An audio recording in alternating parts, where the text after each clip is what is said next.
शैतान और यीशु बहुत समय पहले की बात है।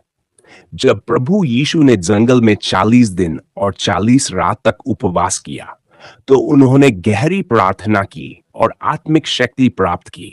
लेकिन शैतान ने इस समय का उपयोग एक अवसर के रूप में किया, क्योंकि वह जानता था कि यदि वह यीशु को प्रलोभित करने में सफल रहा, तो वह मानवता की मुक्ति के मार्ग को रोक सकता है।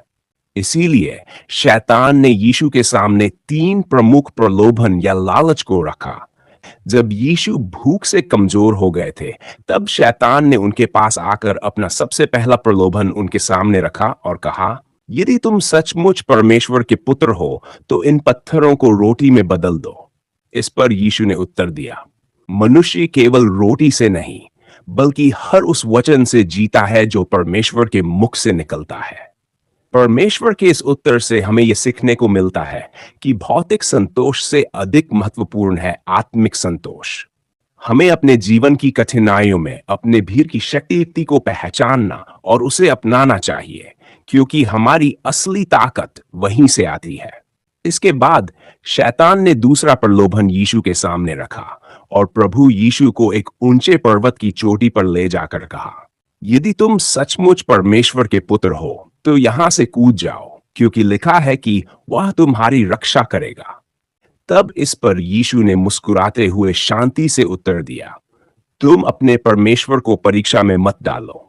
परमेश्वर की यह बात हमें सिखाती है कि हमें अपने विश्वास को साबित करने के लिए अनावश्यक जोखिम नहीं लेना चाहिए, क्योंकि आत्मविश्वास का असली अर्थ सुरक्षित और विवेकपूर्ण निर्णय लेना होता है, न कि अनावश्यक खतरों में कूदना। जब यीशु ने शैतान के इन दोनों प्रलोभनों को अस्वीकार कर दिया, तो शैतान ने अपना तीसरा और सबसे बड़ा प्रलोभन यीशु के सामने रखा और प्रभु यीशु को एक ऊंचे पर्वत पर ले जाकर दुनिया के सभी साम्राज्य और उनकी महिमा दिखाते हुए शैतान ने कहा, यदि तुम मुझे प्रणाम करोगे, तो मैं ये सब तुम्हें दे दूंगा। लेकिन यीशु ने दृढ़ता से कहा, सिर्फ परमेश्वर की आराधना करो और केवल उसी की सेवा करो। यीशु परमेश्वर के इस उत्तर से हमें यह सीखने को मिलता है कि सच्ची शक्ति केवल पिता परमेश्वर की सेवा में है।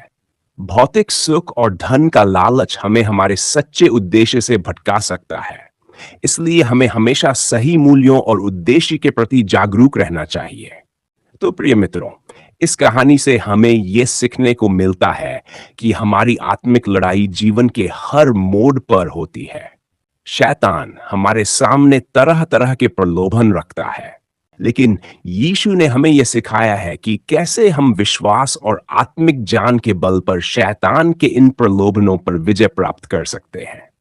और ये कहानी हमें यह भी सिखाती है कि कठिन समय में हमें आत्मिक शक्ति और विश्वास का सहारा लेना चाहिए। हमें भौतिक प्रलोभनों में उलझने की बजाय अपने जीवन के वास्तविक उद्देश्य और मूल्यों के प्रति सचेत रहना चाहिए, क्योंकि सही मार्ग पर चलने के लिए परमेश्वर के वचनों का मार्गदर्शन हमारे लिए बहुत आवश्यक है। जब हम जीवन में किसी भी प्रकार की कठिनाइयों का सामना करते हैं, तो हमें यह याद रखना चाहिए कि परमेश्वर का मार्गदर्शन और शक्ति हमेशा हमारे साथ है।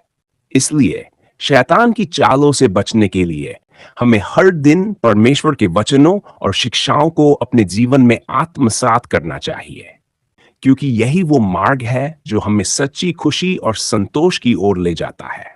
अगर आप पवित्र बाइबल में इस कहानी के बारे में पढ़ना चाहते हैं, तो आप बाइबल के नए नियम में मत्ती 4 का 1 से लेकर 11 वचन और लूका 4 का 1 से लेकर 13 वचन को पढ़ सकते हैं। और अंत में मैं बस इतना कहूंगा कि मेरा इस कहानी को आपके साथ साझा करने का उद्देश्य केवल इतना है कि हम सभी अपने जीवन में शैतान के प्रलोभनों को पहचानें तथा अपने विश्वास को परमेश्वर में और भी ज्यादा मजबूत करें। क्योंकि जब हम अपने आध्यात्मिक मूल्यों को सर्वोपरि रखते हैं, तो हम न केवल अपनी आत्मा को सुरक्षित रखते हैं, बल्कि दूसरों के लिए भी प्रेरणा का स्रोत बनते हैं। इसलिए ये कहानी हमें याद दिलाती है कि जीवन में सच्ची शक्ति और खुशी केवल परमेश्वर की आराधना करने और सेवा करने में ही है। आमीन। धन्यवाद। परमेश्वर आप सभी को आशीर्वाद दें।